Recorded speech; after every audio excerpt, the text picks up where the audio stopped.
चलिए अब हम डिस्कस करेंगे interest under section 234 A, under section 234 B and under section 234 सी।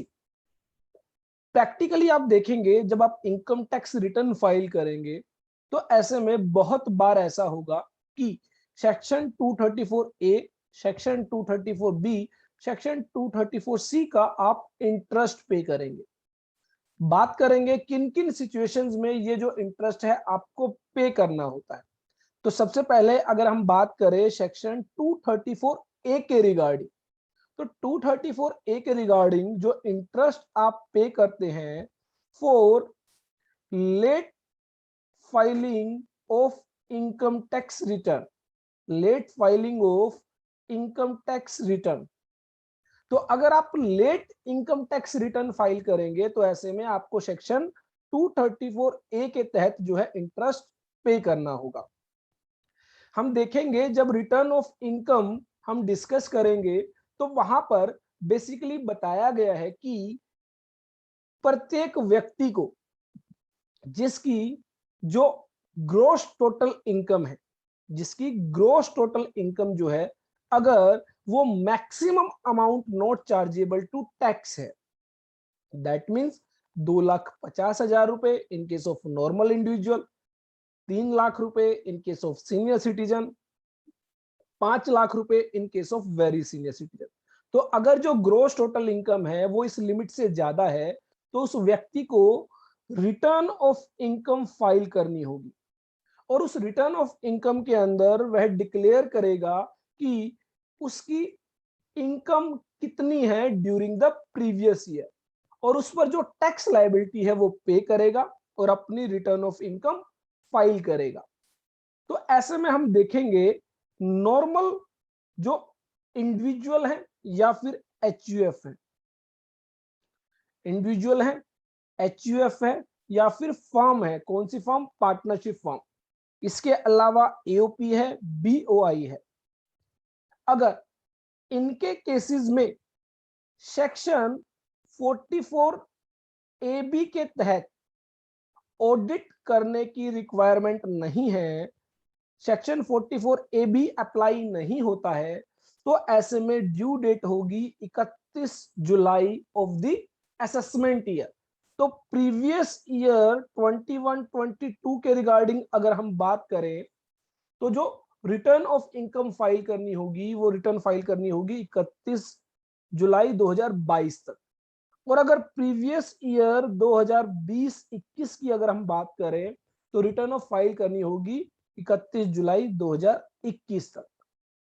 और अगर मान लीजिए जो एसएससी है वो सब्जेक्ट टू टैक्स ऑडिट है, that means section 44 A B के तहत टैक्स ऑडिट कराने की रिक्वायरमेंट है, तो ऐसे में क्या करना होगा, ऐसे में जो है 31 October of the previous assessment year, that is previous year 2020-21 के लिए अगर हम बात करें तो 31 अक्टूबर 2021 जो है वो लास्ट डेट होगी for filing of income tax return in case of individual, in case of HUF, in case of firm who is subject to tax audit under section 44 A B. और उसके अलावा जो कंपनीज है, companies के case में भी 31 October of the previous year, तो previous year 2021 के लिए जो ड्यू डेट होगी वो 31 अक्टूबर 2021 होगी। हालांकि इन सभी बातों को हम डिटेल में डिस्कस करेंगे हमारा अपकमिंग जो सेशन होगा रिटर्न ऑफ इनकम के रिगार्डिंग। लेकिन आपको ध्यान रखना है कि अगर आप रिटर्न ऑफ इनकम जो ड्यू डेट बताई गई, ड्यू डेट बताई गई उसके बाद फाइल करेंगे, उसके बाद अगर आप फाइल करेंगे तो आपको सेक्शन 234 ए के तहत इंटरेस्ट पे करना होगा। और वो इंटरेस्ट किस अमाउंट पर पे करना होगा, वो आपको पे करना होगा उस अमाउंट पर जो आपका टैक्स पेबल है after 31 March of the previous year. तो 31 मार्च 2021 के बाद जो भी आपका टैक्स पेबल होगा फॉर द प्रीवियस ईयर 2021, उस सिचुएशन में आपको क्या करना होगा, उस टैक्स अमाउंट पर इंटरेस्ट पे करना होगा। तो बताया गया, if any person has paid income tax after the expiry of the last date of filing of return of income, interest shall be payable at the rate of 1% per month or part of the month for the period subsequent to the last date of filing of return of income। तो जो due date होगी जिसके बाद आपने return file की है, उस due date के बाद से आपको इंटरेस्ट पे करना होगा। और किस अमाउंट पर पे करना होगा? जो आपका टैक्स पेबल है उस अमाउंट पर आपको इंटरेस्ट पे करना होगा। तो ये आपको ध्यान रखना है। मान लीजिए आपकी ड्यू डेट है 31 जुलाई, तो आपको इंटरेस्ट पे करना होगा फ्रॉम दी 1 अगस्त। अगर आपकी ड्यू डेट है 31 अक्टूबर, तो आपको इंटरेस्ट पे करना होगा फ्रॉम दी 1 नवंबर। तो ड्यू डेट के एक्सपायर होने के बाद जो पीरियड स्टार्ट होगा, उस पीरियड से आपका interest under section 234A applicable होगा। और किस अमाउंट पर पे करना होगा? जो आपकी टैक्स पेबल अमाउंट होगी उस पर आपको इंटरेस्ट पे करना होगा। अगर मान लीजिए कोई टैक्स पेबल नहीं है, तो इन दैट सिचुएशन 234A का इंटरेस्ट एप्लीकेबल नहीं होगा। तो एक एग्जांपल के जरिए भी हम इसको समझने की कोशिश करेंगे, कैसे आप सेक्शन 234A के तहत बेसिकली इंटरेस्ट कैलकुलेट करेंगे। उसके बाद नेक्स्ट बात आती है सेक्शन 234B की। सेक्शन 234B बात करता है एडवांस टैक्स पेमेंट की। तो अभी तक हमने देखा हम क्या करते हैं, हम अपनी एडवांस टैक्स लायबिलिटी कैलकुलेट करते हैं और उसको 4 इंस्टॉलमेंट्स में पे करते हैं। और उसके बाद जब आपका प्रीवियस ईयर एंड हो जाएगा, उसके बाद हम क्या करेंगे? Actual tax liability, exact tax liability calculate करेंगे। तो मान लीजिए हमने क्या किया, हमने एडवांस टैक्स पे किया लेट्स से 5 लाख रुपीस। और जब हमने प्रीवियस ईयर एंड होने के बाद इनकम टैक्स कैलकुलेट किया, एक्चुअल इनकम टैक्स, तो एक्चुअल इनकम टैक्स हमारा आ जाता है लेट्स से 10 लाख रुपीस। तो ऐसे में सेक्शन 234B कहता है, अगर आपकी एक्चुअल टैक्स लायबिलिटी का 90% या फिर उससे ज्यादा एडवांस टैक्स आपने अगर पे कर दिया है, तो आपको सेक्शन 234B के तहत कोई इंटरेस्ट पे नहीं करना है। लेकिन अगर आपने सेक्शन 234B के अकॉर्डिंग 90% से कम एडवांस टैक्स पे किया है, तो ऐसे में आपको सेक्शन 234B का इंटरेस्ट पे करना होगा। अब हमारे केस में एक्चुअल टैक्स लायबिलिटी है 10 लाख रुपीस, इसका 90% अगर हम कैलकुलेट करें तो वो आ जाता है 9 लाख रुपीस। अगर हमारा एडवांस टैक्स 9 लाख रुपीस या उससे ज्यादा हमने पे किया है, तो ऐसे में हमें सेक्शन 234B का इंटरेस्ट नहीं देना। लेकिन अगर हमारी एडवांस टैक्स की पेमेंट 9 लाख रुपीस से कम है, तो ऐसे में हमें इंटरेस्ट पे करना होगा। तो हमारा जो एडवांस टैक्स है वो 5 लाख रुपीस डिपॉजिट किया गया है, तो ऐसे में अब क्या होगा, हमें इंटरेस्ट पे करना होगा अंडर सेक्शन 234B। और 1 अप्रैल से जैसे ही प्रीवियस ईयर एंड होगा, 1 अप्रैल से जब तक हम टैक्स पे करेंगे, जो हमारी एक्चुअल टैक्स लायबिलिटी है उसको पे करेंगे, उस डेट तक हमें सेक्शन 234B का इंटरेस्ट पे करना होगा। 234A में जो इंटरेस्ट लगेगा वो after the expiry of the due date of filing of income tax return के बाद लगेगा। और 234B के अंदर जैसे ही प्रीवियस ईयर एंड होगा, 1 अप्रैल से आपका जो है 234B का इंटरेस्ट स्टार्ट हो जाता है। और जब तक आप एक्चुअल टैक्स पे नहीं कर देते हैं, तब तक वो जो है कैलकुलेट किया जाता है।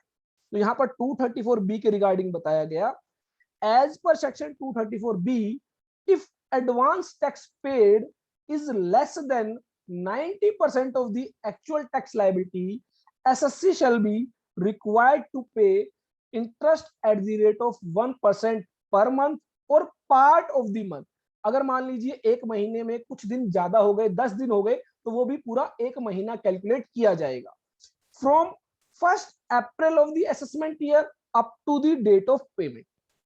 और अगर आपकी जो एडवांस टैक्स पेमेंट है वो 90% और मोर है, तो in that situation no interest is payable under section 234B। अब बात आई कि सर ऐसा किस लिए किया गया, तो आप सोचकर देखिए, अगर गवर्नमेंट ये कह देती है कि आप अपने आप टैक्स लायबिलिटी एस्टिमेट कीजिए और अकॉर्डिंगली एडवांस टैक्स पे कर दीजिए, तो लोग क्या करेंगे, टैक्स टाइमली डिपॉजिट नहीं कराएंगे। वो क्या करेंगे, उनको लगेगा कि हमारी इनकम होने वाली है 10 लाख रुपीज, उस पर टैक्स लगने वाला है 2 लाख रुपीज, और वो क्या करेंगे, अपनी एस्टिमेटेड इनकम दिखाएंगे 6 लाख रुपीज और उस पर टैक्स कैलकुलेट करेंगे जो है 20,000 रुपीज, और वो क्या करेंगे 20,000 रुपीज एडवांस टैक्स पे कर देंगे।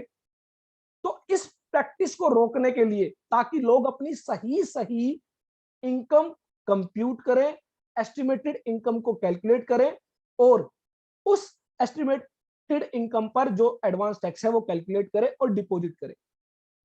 10% का वेरिएशन आपको अलाउ कर दिया गया है। दैट मींस आपकी जो एक्चुअल टैक्स लायबिलिटी है उसका अगर 90% भी अगर आप एडवांस टैक्स जमा करा चुके हैं तो 234B का इंटरेस्ट नहीं लगेगा। अगर 10% से ज्यादा वेरिएशन है तो इसका मतलब आपने सही सही एस्टिमेट नहीं लगाया अपनी इनकम का, और अगर आपने सही इनकम एस्टिमेट नहीं की तो आपको 234B का इंटरेस्ट पे करना होगा। तो जो लोग सोचते हैं कि हम क्या करते हैं, हमारी इनकम होने वाली है 10 लाख रुपए, हम एस्टिमेट लगाते हैं उस इनकम का 6 लाख रुपीज और अकॉर्डिंगली एडवांस टैक्स पे कर देते हैं, तो ऐसे में होगा क्या, 234B का इंटरेस्ट आपको पे करना पड़ जाएगा। और लास्ट हमारा आता है सेक्शन 234C। 234B के अंदर तो हमने देखा पूरा जो एडवांस टैक्स साल भर में डिपॉजिट किया गया उसको हम कंपेयर करते हैं एक्चुअल टैक्स लायबिलिटी से, और 234C के अंदर बेसिकली हम इंस्टॉलमेंट्स को जो है वो कंपेयर करेंगे एक्चुअल टैक्स लायबिलिटी से। मतलब मान लीजिए मेरी जो एस्टिमेटेड टैक्स लायबिलिटी थी, एस्टिमेट मैंने लगाया, एस्टिमेटेड वो था मान लीजिए 4 लाख रुपीज, और जो मेरी एक्चुअल टैक्स लायबिलिटी थी, जो मेरी एक्चुअल टैक्स लायबिलिटी थी वो मान लीजिए थी 10 लाख रुपीज। तो मैंने क्या किया होगा, मैंने एस्टिमेट लगाया 4 लाख रुपीज मेरी एडवांस टैक्स लायबिलिटी है, तो उसका 15% मैंने फर्स्ट इंस्टॉलमेंट पर पे कर दिया। फर्स्ट इंस्टॉलमेंट पर 60,000 रुपीज जो है वो मैंने पे कर दिए। फिर बात आई सेकंड इंस्टॉलमेंट की। सेकंड इंस्टॉलमेंट पर मैंने 1,20,000 रुपीज वो डिपॉजिट कर दिए। थर्ड इंस्टॉलमेंट पर फिर मैंने 1,20,000 रुपीज डिपॉजिट कर दिए। फोर्थ इंस्टॉलमेंट पर जो मेरी बैलेंस अमाउंट थी 1 लाख रुपीज की वो मैंने पे कर दी। तो इस तरह जो मेरी एस्टिमेटेड एडवांस टैक्स लायबिलिटी थी वो मैंने पे कर दी।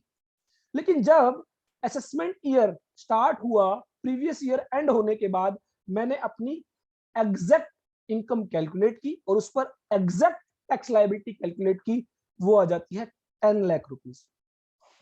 अब अगर एग्जैक्ट टैक्स लायबिलिटी के अकॉर्डिंग अगर मैं अपनी इंस्टॉलमेंट्स पे करता तो पहली इंस्टॉलमेंट मुझे पे करनी होती 1,50,000 रुपए की, सेकंड इंस्टॉलमेंट मुझे पे करनी होती 3 लाख रुपीज की, थर्ड इंस्टॉलमेंट मुझे पे करनी होती 3 लाख रुपीज की, और फोर्थ इंस्टॉलमेंट मुझे पे करनी होती 2,50,000 रुपीज की। तो इसका मतलब ये हुआ कि मैंने हर इंस्टॉलमेंट में डिफॉल्ट किया है। पहली इंस्टॉलमेंट में 90,000 रुपीज, 90,000 रुपए मैंने कम डिपॉजिट किए according to actual tax liability, और नेक्स्ट इंस्टॉलमेंट में मैंने जो अमाउंट पे की वो 1,80,000 रुपीज कम पे की।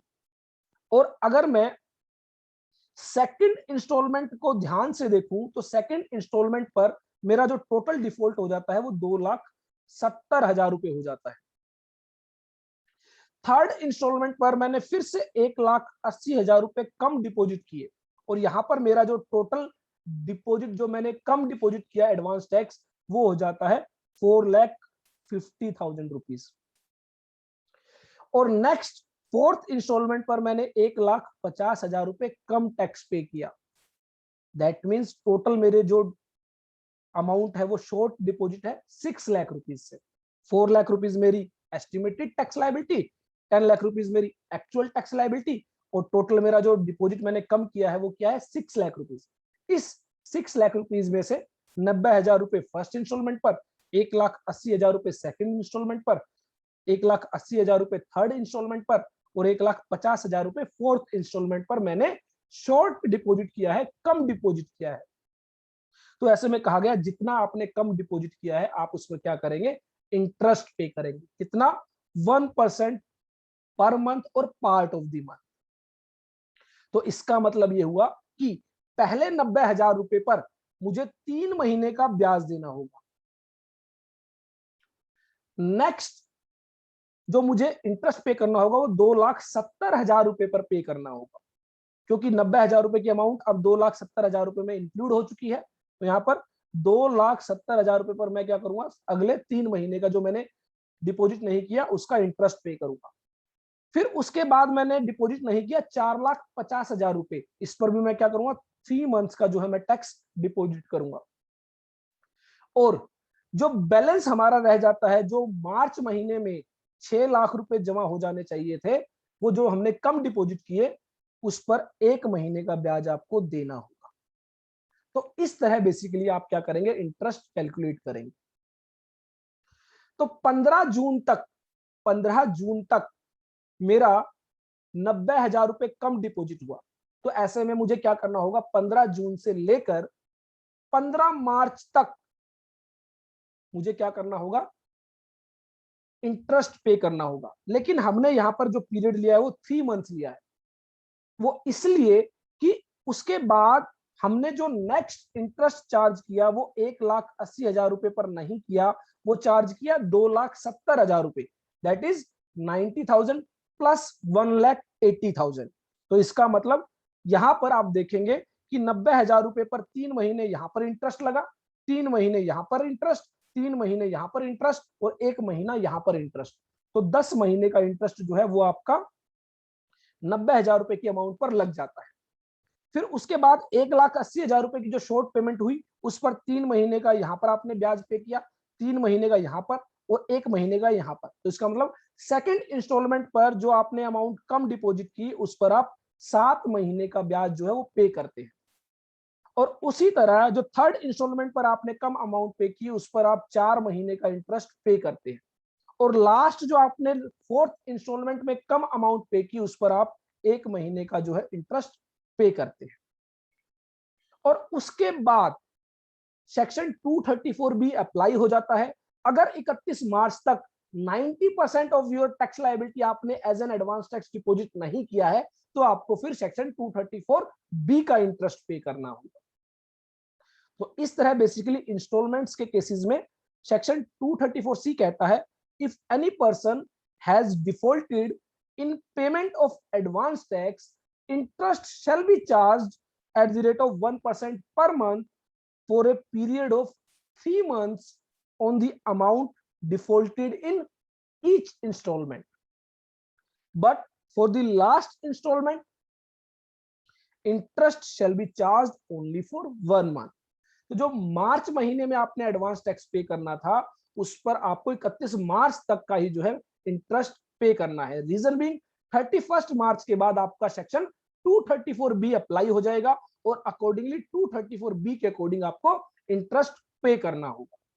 तो अब एक एग्जांपल के जरिए हम सेक्शन 234 ए, सेक्शन 234 बी, सेक्शन 234 सी को जो है वो डिस्कस करते हैं। तो यहां पर इंटरेस्ट ऑन डिले पेमेंट के रिगार्डिंग एक example, ABC limited has estimated tax liability for the assessment year 2021. तो assessment year means previous year 2019-20 की जो एडवांस टैक्स लायबिलिटी थी वो थी 4,40,000 रुपए estimated tax liability, and he has paid advance tax accordingly. और उसने प्रीवियस ईयर 1920 में ही जो एडवांस टैक्स उसका बनता था वो उसने पे कर दिया। But actual tax liability was ₹10 lakh, लेकिन जब उसने अपनी रिटर्न ऑफ इनकम फाइल की उस समय जो उसकी एक्चुअल टैक्स लायबिलिटी आती है वो 10 लाख रुपीज आती है। तो ऐसे में कंपनी ने जो अमाउंट पे की, जो डिफरेंस अमाउंट 5,60,000 रुपए वो पे की 2 जनवरी 2021 को, और रिटर्न फाइल की ऑन दी सेम डेट, मतलब 2 जनवरी 2021 को ही रिटर्न ऑफ इनकम फाइल की गई। Now compute interest payable under section 234A, 234B and 234C। तो प्रीवियस ईयर 1920 की अगर मैं बात करूं, असेसमेंट ईयर 2021 के अंदर कंपनीज के लिए जो रिटर्न फाइलिंग की ड्यू डेट थी वो थी 30 सितंबर 2021, सॉरी 20, 30 सितंबर 2020 जो है वो रिटर्न फाइल करने की ड्यू डेट थी। तो ऐसे में सबसे पहले हम जो इंटरेस्ट चार्ज करते हैं वो 234A का चार्ज करते हैं। तो 234A के अंदर बताया गया कि जिस डेट से आपका रिटर्न ऑफ इनकम फाइल करने का पीरियड एक्सपायर होता है वो एक्सपायर होता है 30 सितंबर 2020 को। तो इसका मतलब इंटरेस्ट एप्लीकेबल होगा 1 अक्टूबर 2020 से, और कब तक, जब तक आप उस टैक्स को डिपॉजिट नहीं करा देते। टैक्स डिपॉजिट कराया गया है 2 जनवरी 2021 को, और कितना पेबल था, पेबल अमाउंट थी 5,60,000 रुपए। तो आप क्या करेंगे, आप 5,60,000 रुपए पर 1% पर मंथ के अकॉर्डिंग इंटरेस्ट चार्ज करेंगे। और कितने महीनों का, अक्टूबर, नवंबर, दिसंबर, जनवरी, क्योंकि जनवरी के 2 दिन है लेकिन उसको भी पूरा महीना काउंट किया जाएगा। तो यहाँ पर 4 मंथ्स का आप इंटरेस्ट चार्ज करेंगे, और इंटरेस्ट अमाउंट आपकी यहाँ पर आ जाती है, आप कैलकुलेट करेंगे तो 22,400 रुपए। तो इस तरह बेसिकली जो आपकी टैक्स लायबिलिटी है, जो टैक्स आपने पे करना है 5,60,000 रुपए का, उस पर आप 1% पर मंथ के अकॉर्डिंग जितना समय आपने लेट डिपॉजिट किया है वो आप इंटरेस्ट पे करेंगे। अब बात करते हैं 234B की। तो 234B के लिए हम चेक करेंगे 90% of the tax liability in the form of advance tax पे हो जानी चाहिए। तो यहाँ पर 10 लाख रुपीज की मेरी टैक्स लायबिलिटी है, उसका 90% यहाँ पर 9 लाख रुपए एडवांस टैक्स जमा हो जाना चाहिए था, लेकिन उसमें से अमाउंट जो पे हुई है वो सिर्फ 4,40,000 हुई है। 5,60,000 रुपए जो है वो बैलेंस पेबल है। तो ऐसे में अगेन मुझे क्या करना होगा, 1 अप्रैल 2020 से लेकर, जैसे ही प्रीवियस ईयर एंड होगा, असेसमेंट ईयर स्टार्ट होगा, 1 अप्रैल 2020 से लेकर जब तक आप टैक्स डिपॉजिट नहीं कराते, दैट इज 2 जनवरी 2021। तो यहां पर आप कैलकुलेट करेंगे मंथ्स, अप्रैल, मई, जून, जुलाई, अगस्त, सितंबर, अक्टूबर, नवंबर, दिसंबर, जनवरी। जनवरी को भी आप इंक्लूड करेंगे, भले ही 2 दिन है, पूरा महीना काउंट किया जाएगा। तो यहाँ पर 10 मंथ्स का जो है वो आपको इंटरेस्ट पे करना होगा। तो that means 5,60,000 rupees into 1% into 10 months. तो ये आपका इंटरेस्ट यहाँ पर आ जाता है, आप कैलकुलेट करेंगे तो 56,000 रुपए। याद रखें सेक्शन 234A, 234B आप जो है उसी अमाउंट पर इंटरेस्ट जो है चार्ज करेंगे जो आपका टैक्स पेबल है। जितना ऑलरेडी आप डिपॉजिट करा चुके हैं उसको लेस करने के बाद जो आपका अमाउंट पेबल है उसी अमाउंट पर जो है इंटरेस्ट चार्ज किया जाएगा। उसके बाद लास्ट आता है सेक्शन 234C का इंटरेस्ट। तो 234C के इंटरेस्ट के केस में हमारी जो एस्टिमेटेड टैक्स लायबिलिटी है 4,40,000 और जो हमारी एक्चुअल लायबिलिटी है 10 लाख रुपीज, उसके अकॉर्डिंगली हम यहाँ पर क्या कर लेते हैं, अपनी इंस्टॉलमेंट फ्रेम कर लेते हैं। तो हमने जो एक्चुअली एडवांस टैक्स पे किया, हमने एडवांस टैक्स पे किया 15 जून तक 1,50,000 रुपए जो है वो पे हो जाना चाहिए था अकॉर्डिंग टू 10 लाख रुपीज, लेकिन हमने पे किया 66,000 रुपीज अकॉर्डिंग टू 4,40,000 रुपीज। तो दैट मीन्स हमने जो शॉर्ट पेमेंट की वो की है 84,000 रुपीज की। उसके बाद 15 सितंबर तक हमारा 45% अमाउंट जो है वो डिपॉजिट हो जाना चाहिए था। 4,50,000 रुपए डिपॉजिट हो जाना चाहिए था, इंक्लूडिंग दिस 1,50,000 रुपीज, लेकिन हमने पे किया 1,98,000 रुपए। तो यहाँ पर हमारी जो सेकंड इंस्टॉलमेंट पर अमाउंट शॉर्ट हो जाती है वो हो जाती है 2,52,000 रुपए। थर्ड इंस्टॉलमेंट तक हमारा 75% डिपॉजिट हो जाना चाहिए था, 7,50,000 रुपए, लेकिन हमारी अमाउंट डिपॉजिट हुई 3,30,000 रुपए। तो हमारा जो टैक्स शॉर्ट डिपॉजिट हुआ वो हो गया 4,20,000 रुपए से। उसके बाद 100% हमारा टैक्स पे हो जाना चाहिए था 15 मार्च तक 10 लाख रुपीस का, लेकिन यहाँ पर हमारी टोटल एस्टिमेटेड लाइबिलिटी ही पे की गई जो कि 4,40,000 रुपए थी। तो हमारा टोटल शॉर्ट डिपॉजिट है 5,60,000 रुपए से। तो अब हमें क्या करना होगा, अब हमें इन शॉर्ट पेमेंट्स पर इंटरेस्ट पे करना होगा। 84,000 रुपीज पर 3 मंथ्स का, 2,52,000 रुपीज पर 3 मंथ्स का, 4,20,000 रुपीज पर 3 मंथ्स का और 5,60,000 रुपए पर 1 मंथ का। तो यहां पर आप इंटरेस्ट चार्ज करेंगे under section 234C 84,000 into 1% into 3 month, तो ये आ जाता है 2,520 रुपए। तो फर्स्ट इंस्टॉलमेंट के लिए आपका जो इंटरेस्ट है वो 2,520 रुपए है। सेकंड इंस्टॉलमेंट पर जो आपने शॉर्ट डिपॉजिट किया 2,52,000 रुपए, उसका 1% इंटू 3 मंथ्स अमाउंट आ जाती है 7,560। 15 दिसंबर तक आपने जो अमाउंट डिपॉजिट की शॉर्ट डिपॉजिट वो है 4,20,000 रुपए, उसका 1% इंटू 3 मंथ्स 12,600 रुपए जो है आपका इंटरेस्ट आ जाता है। फिर 15 मार्च की जो लास्ट इंस्टॉलमेंट थी, फोर्थ इंस्टॉलमेंट, 5,60,000 रुपए कम डिपॉजिट किए गए, 1% के अकॉर्डिंग 1 मंथ का जो है इंटरेस्ट आपको पे करना होगा। तो यहाँ पर 5,600 रुपए जो है वो टैक्स आ जाता है। इन चारों ही इंस्टॉलमेंट्स का जो टोटल इंटरेस्ट हो जाता है वो हो जाता है 28,280 रुपए। तो हमारा सेक्शन 234A, 234B, 234C तीनों का टोटल इंटरेस्ट हो जाता है 1,06,680 रुपए। तो अब आप देख सकते हैं कि जो एडवांस टैक्स कम डिपॉजिट किया गया वो कम डिपॉजिट किया गया बाय 5,60,000 रुपीज, 5,60,000 रुपए की अमाउंट जो है वो कम डिपॉजिट की गई और जिसकी वजह से हमें इंटरेस्ट पे करना पड़ रहा है 1,06,680 रुपए। तो इसलिए सबसे पहली बात, सही इनकम का एस्टिमेट करें और सही एस्टिमेशन करने के बाद उस पर इनकम टैक्स लायबिलिटी कैलकुलेट करें और अकॉर्डिंगली जो इंस्टॉलमेंट्स आपको बताई गई है, जो परसेंटेज आपको बताई गई है, उसके अकॉर्डिंग आप जो है अपनी एडवांस टैक्स लायबिलिटी डिस्चार्ज करें। तो आई होप आपको समझ में आया होगा सेक्शन 234A, 234B, 234C का इंटरेस्ट आप कैसे कैलकुलेट करेंगे और उसको आप विद सेल्फ असेसमेंट टैक्स आप पे करेंगे। तो दैट मींस जब हम 5,60,000 रुपए का जो टैक्स लायबिलिटी है वो पे करेंगे, उसके साथ ही हम 1,06,680 रुपए का इंटरेस्ट पे करेंगे। तो जो टोटल लायबिलिटी हमारी आ जाती है 6,66,80, 6,66,680 रुपए हमें क्या करना है, टैक्स पे करना है along with interest under section 234A, 234B और 234C।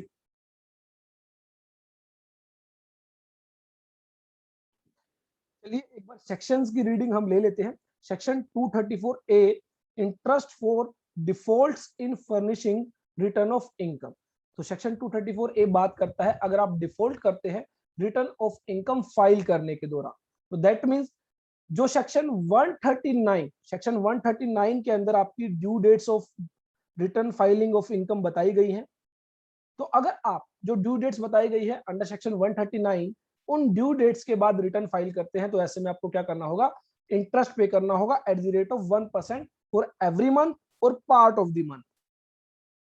तो where the return of income for any assessment year under subsection 1 और subsection 4 of section 139 is furnished after the due date, अगर ड्यू डेट के बाद furnish की जाती है, और इज नॉट फर्निश्ड या फिर रिटर्न फाइल ही नहीं की जाती है, the assessee shall be liable to pay simple interest at the rate of 1% for every month और part of the month comprised in the period commencing on the date, कब से start होगा, following the due date where the return is furnished after the due date, the date ending on the date of furnishing of the return.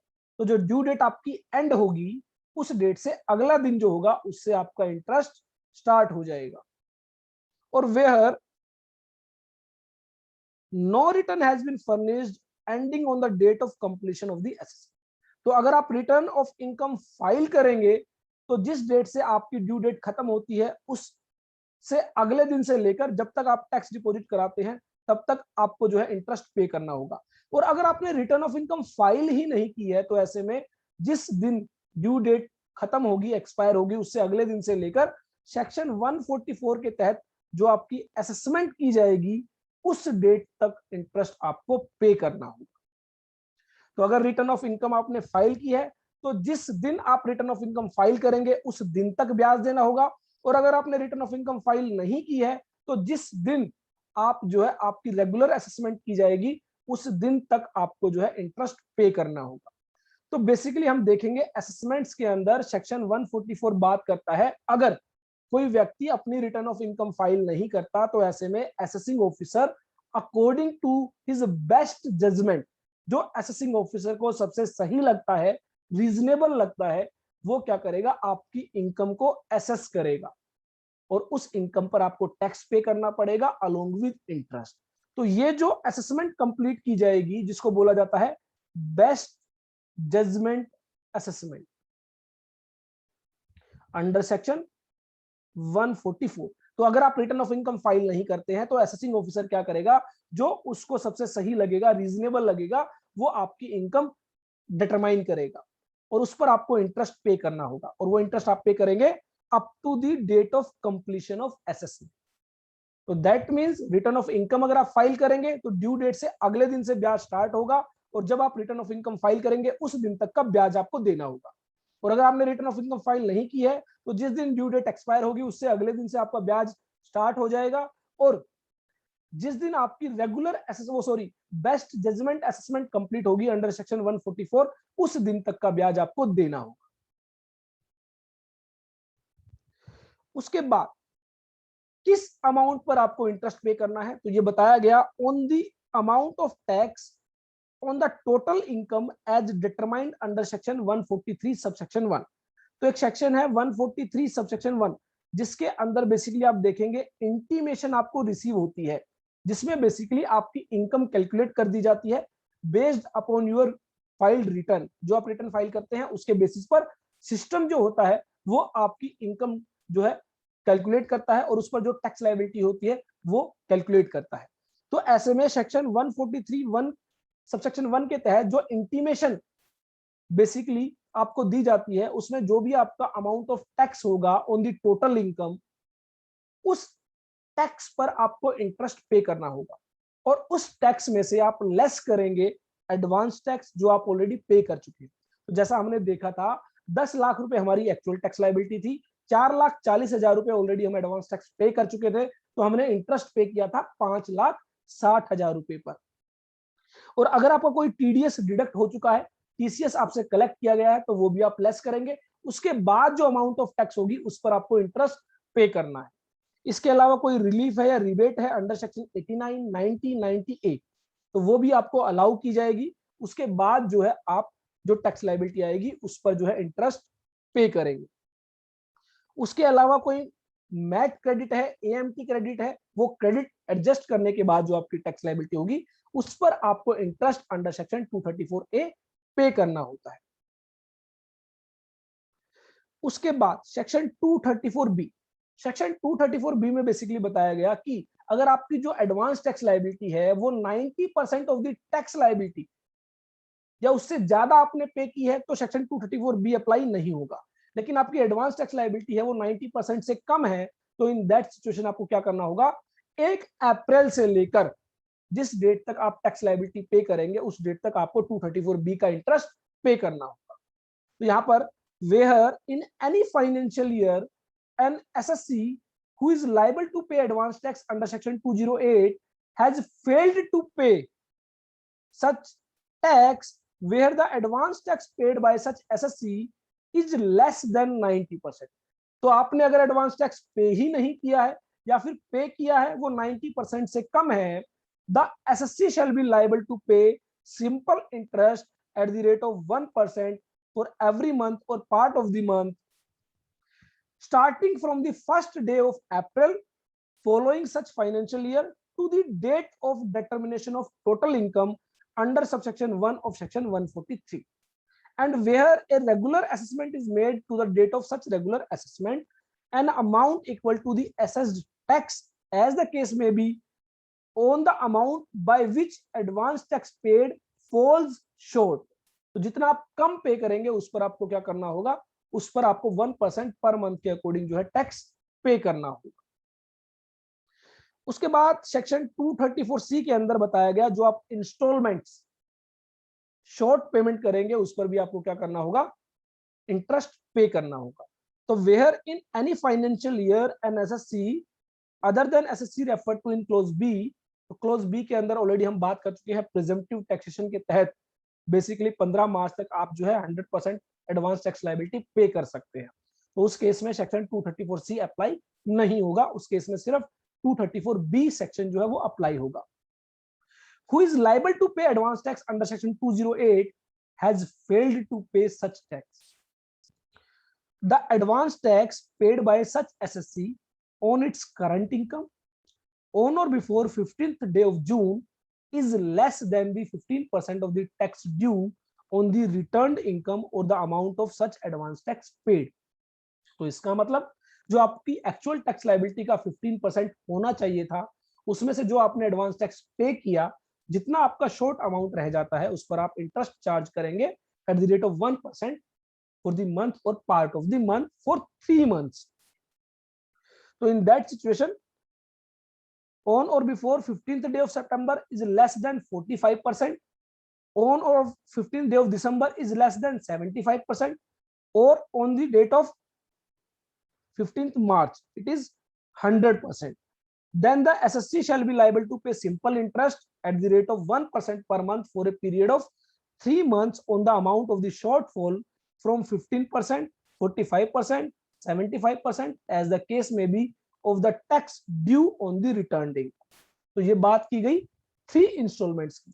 4th instalment के regarding बताया गया the advance tax paid by the assessee on the current income on or before 15th March is less than the tax due on the returned income. The SSC shall be liable to pay simple interest at the rate of 1% on the amount of the shortfall from the tax due on the returned income. तो उस पर आपको 1 महीने का ही जो है वो interest आपको पे करना है एट द रेट ऑफ 1%।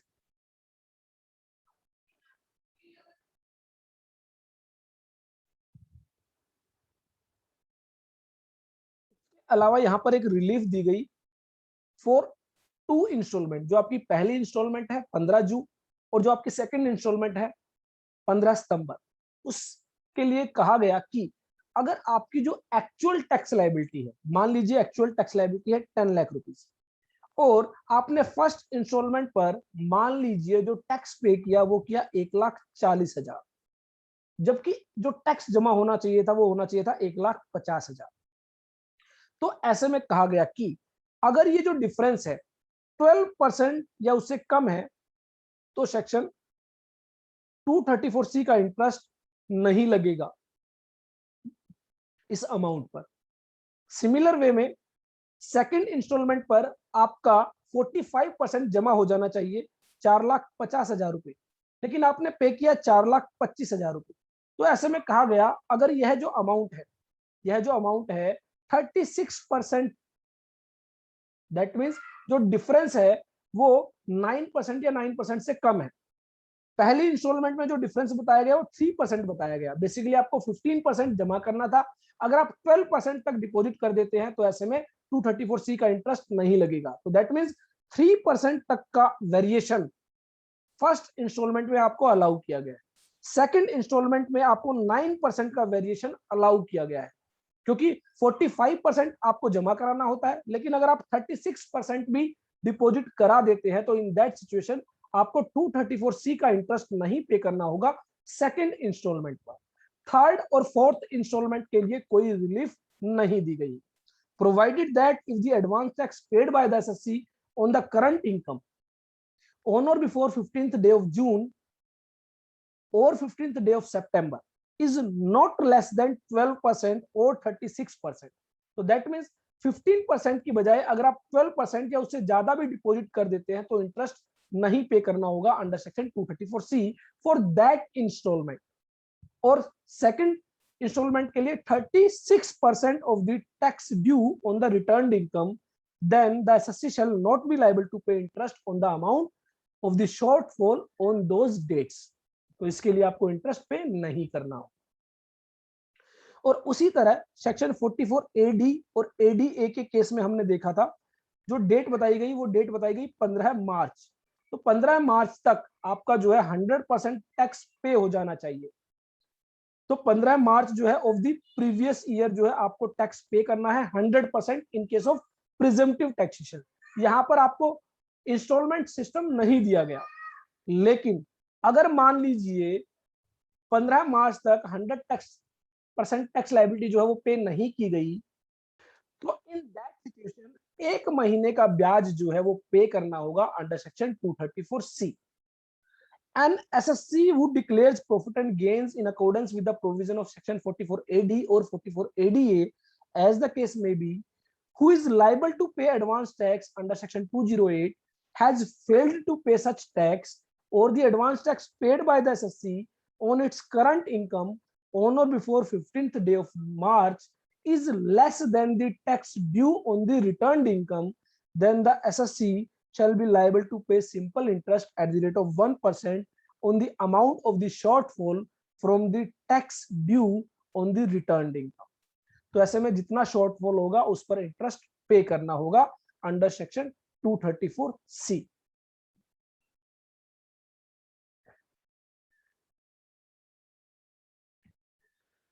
चलिए एक लास्ट केस हम आपके साथ डिस्कस कर लेते हैं, उसके बाद हमारा जो एडवांस टैक्स प्रोविजंस है वो कंप्लीट हो जाते हैं। तो बेसिकली एडवांस टैक्स के रिगार्डिंग बताया गया कि आप जो है इंस्टॉलमेंट्स के अंदर एडवांस टैक्स पे करेंगे, 15 मार्च तक आपकी 100% टैक्स लायबिलिटी पे हो जानी चाहिए। तो हमने एक एग्जांपल डिस्कस किया था कि हमारी जो एस्टिमेटेड टैक्स लायबिलिटी है, एस्टिमेटेड टैक्स लायबिलिटी है वो है मान लीजिए 4,40,000 और हमारी जो एक्चुअल टैक्स लायबिलिटी है वो है 10 लाख रुपीस। तो ऐसे में 234C का जो इंटरेस्ट है हमें पे करना होता है अगर हमने जो इंस्टॉलमेंट है वो शॉर्ट पेमेंट की है। तो मान लीजिए यहां पर हमने देखा था 15% 66,000 रुपीज जो है पे किए गए। सेकंड इंस्टॉलमेंट पर 45% तक डिपॉजिट हो जाना चाहिए था। तो ऐसे में जो भी 45% की अमाउंट है वो हमारी यहाँ पर डिपॉजिट कर दी गई। तो 45% जो है हमारा यहाँ पर 4,40,000 रुपीज इंटू 45%, तो 1,98,000 रुपए पे कर दिए गए। दैट मीन्स ऑलरेडी हम जो है 66,000 रुपीज डिपॉजिट कर चुके थे, तो 132,000 रुपीज यहाँ पर और डिपॉजिट किए गए सेकंड इंस्टॉलमेंट पर। थर्ड इंस्टॉलमेंट पर जो है आपका 75% डिपॉजिट हो जाना चाहिए था, 3,30,000 रुपए। तो जो भी आपका यहाँ पर डिफरेंस है वो पे कर दिया गया और 100% जो है वो 4,40,000 रुपए पे कर दिया गया ऑन दी फोर्थ इंस्टॉलमेंट। लेकिन जो एक्चुअल टैक्स लायबिलिटी थी वो थी 10 लाख। तो अब यहां पर कहा गया कि कुछ इनकम ऐसी है जिनको आप एस्टिमेट नहीं कर सकते, कुछ इनकम ऐसी है जिनको आप एस्टिमेट नहीं कर सकते। रीजन बीइंग वो जो इनकम है वो कभी कभी अराइज होती है। फॉर एग्जांपल कैजुअल इनकम, आप लॉटरी जीतते हैं, पजल जीतते हैं, गेम शो जीतते हैं, तो ऐसा तो नहीं है कि आप इसको पहले से ही एस्टिमेट कर सकते हैं। या फिर कैपिटल गेन इनकम, आपने कोई बिल्डिंग सेल की है तो ऐसे में आप उसको एस्टिमेट नहीं कर सकते। तो इसके लिए कहा गया कि अगर कोई इनकम आपकी इंक्रीज होती है due to capital gain, due to casual income, due to dividend, क्योंकि डिविडेंड भी ऐसी इनकम है आपको नहीं पता कोई कंपनी डिक्लेयर करेगी या नहीं करेगी, तो ऐसे में डिविडेंड को भी कहा गया कि अगर इन इनकम की वजह से आपकी एक्चुअल टैक्स लायबिलिटी इंक्रीज होती है तो ऐसे में आप क्या करेंगे, जिस क्वार्टर में वो इनकम अराइज होगी उस इनकम पर जो टैक्स है वो अपनी आने वाली इंस्टॉलमेंट पर आप पे करेंगे। तो मान लीजिए हमारा जो एक्चुअल टैक्स लायबिलिटी है वो 10 लाख रुपीज है, और इस 10 लाख रुपीज में से 6 लाख रुपीज जो है हमारी एस्टिमेटेड इनकम के अकॉर्डिंग थी, मींस जो एक्चुअल इनकम हुई वो हुई 6 लाख रुपीज, सॉरी जो एक्चुअल जो इनकम हुई उस पर हमारा टैक्स हुआ 6 लाख रुपीज, और जो 4 लाख रुपीज का टैक्स है वो कैपिटल गेन के केस में अराइज हुआ। तो दैट मीन्स हमने जो इनकम एस्टिमेट की थी, जिस पर जो हमने टैक्स एस्टिमेट किया था 4,40,000 रुपए, वो इनकम हमारी हुई, उस पर हमारा टैक्स हुआ 6 लाख रुपीज, और कुछ कैपिटल गेन अराइज हो गया या कुछ कैजुअल इनकम हमें रिसीव हुई जिस पर टैक्स है हमारा 4 लाख रुपीज का। और मान लीजिए ये जो इनकम है, कैपिटल गेन वाली इनकम है या कैजुअल इनकम है, ये हमें अराइज होती है लेट से 1 अक्टूबर को। तो ऐसे में 234C के इंटरेस्ट के रिगार्डिंग कहा गया कि आप क्या करेंगे, आप कैपिटल गेन की इनकम जब अराइज हुई उससे पहले जो आपकी इनकम थी उसके अकॉर्डिंग इंस्टॉलमेंट पे करेंगे। दैट मीन्स मेरी फर्स्ट इंस्टॉलमेंट पे होनी चाहिए थी 6 लाख रुपीज का 15%, 90,000 रुपीज। तो मेरा शॉर्टफॉल यहां पर होगा 24,000 रुपीज का, 24,000 रुपए मैंने कम डिपॉजिट की। सेकंड इंस्टॉलमेंट पर मेरा 45% जो है वो डिपॉजिट हो जाना चाहिए था। 6 लाख का जो मेरा टैक्स है 6 लाख रुपीज का, उसका 45%, तो दैट इज 2,70,000 रुपीज मेरा डिपॉजिट हो जाना चाहिए था, और मेरी अमाउंट डिपॉजिट हुई है 198, तो 72,000 रुपीज का मेरा क्या है, शॉर्टफॉल है। अब जब मैं थर्ड इंस्टॉलमेंट को कैलकुलेट करूंगा, तो थर्ड इंस्टॉलमेंट के अंदर मैं कैलकुलेट करूंगा 10 लाख रुपीज पर। रीजन बीइंग थर्ड इंस्टॉलमेंट से पहले मेरी कैपिटल गेन इनकम अराइज हो चुकी है, सेकंड इनकम से पहले मेरी कैपिटल गेन इनकम अराइज नहीं हुई थी। मेरी सेकंड इंस्टॉलमेंट पे करनी थी 15 सितंबर को, कैपिटल गेन अराइज हुआ 1 अक्टूबर को। तो दैट मींस सेकंड इंस्टॉलमेंट तक मुझे नहीं पता था कि कैपिटल गेन कितना होगा, लेकिन 1 अक्टूबर को जब मुझे पता चला कैपिटल गेन कितना होगा, उस पर कितनी टैक्स लायबिलिटी होगी, तो वो मेरी कैलकुलेट हो जाती है। तो यहाँ पर 75% of 10 lakh rupees, that is 7,50,000 रुपए मेरा क्या हो जाना चाहिए था, डिपॉजिट हो जाना चाहिए था, लेकिन डिपॉजिट हुआ 3,30,000 रुपए। तो इसका मतलब मेरा जो डिफरेंस रह जाता है 4,20,000 रुपए का, और 100% of tax liability 10 lakh rupees पे हो जाने चाहिए थे, लेकिन अमाउंट पे हुई 4,40,000। यहाँ पर मेरा डिफरेंस आ जाता है 5,60,000। तो जब हमने जो एग्जांपल डिस्कस किया था, तो वहां पर अगर आप फर्स्ट और सेकंड इंस्टॉलमेंट को देखेंगे तो डिफरेंस आपका यहाँ पर कम आ रहा है। रीजन भी कैजुअल इनकम के रिगार्डिंग आप एस्टिमेट नहीं कर सकते। तो यही बात यहाँ पर बताई गई, provided that nothing contained in this subsection shall apply to any shortfall in the payment of tax due on the returned income where such shortfall is on account of underestimate or failure to estimate capital gain, casual income, dividend income, or income under the head profit and gains in cases where the income accrue or arise under the said head for the first time. तो that means आपने पहली बार business किया था और आपके पास past experience नहीं था, आपको नहीं पता था कितना प्रॉफिट आपको होने वाला है, तो उस केस में भी वो इनकम जो है आपकी, उसका जो शॉर्टफॉल है उस पर आपको 234C का इंटरेस्ट नहीं देना होगा। And the SSC has paid the whole of the amount of tax payable in respect of income referred to in clause A, B, C, D, as the case may be, such income be a part of the total income as part of the remaining installment. तो आप क्या करेंगे, जैसे ही वो income arise होगी, capital gain income, casual income, dividend income या first time business income, तो आप जैसे ही अगली जो इंस्टॉलमेंट आपको पे करनी है उसके अंदर आप क्या करेंगे, जितना आपका टैक्स ड्यू होता है अकॉर्डिंग टू दैट इंस्टॉलमेंट वो आप पे कर देंगे। Of advance tax which are due और where no such installment are due by the 31st day of March. तो अगर मान लीजिए फोर्थ इंस्टॉलमेंट के बाद 15 मार्च के बाद अगर कोई कैपिटल गेन अराइज हो जाता है, तो ऐसे में आप उसको 31 मार्च तक उसका जो एडवांस टैक्स है वो पे कर सकते हैं। तो ये बेसिकली आपको ध्यान रखना है, एडवांस टैक्स के केस में कुछ इनकम ऐसी है जिनको आप एस्टिमेट नहीं कर सकते। उस सिचुएशन में आप क्या करेंगे, जैसे ही वो इनकम अराइज होगी, उसकी इनकम के अराइज होने के बाद जो भी आपकी कमिंग इंस्टॉलमेंट होगी उसके अंदर आप उसका जो है टैक्स पे करेंगे in the form of advance tax. तो एडवांस टैक्स के रिगार्डिंग अगर आपका कोई भी डाउट है, कोई भी कंफ्यूजन है, तो वो आप शेयर कर सकते हैं। तो चलिए नेक्स्ट सेशन के अंदर हम एक और नया जो कॉन्सेप्ट है वो डिस्कस करेंगे आपके साथ।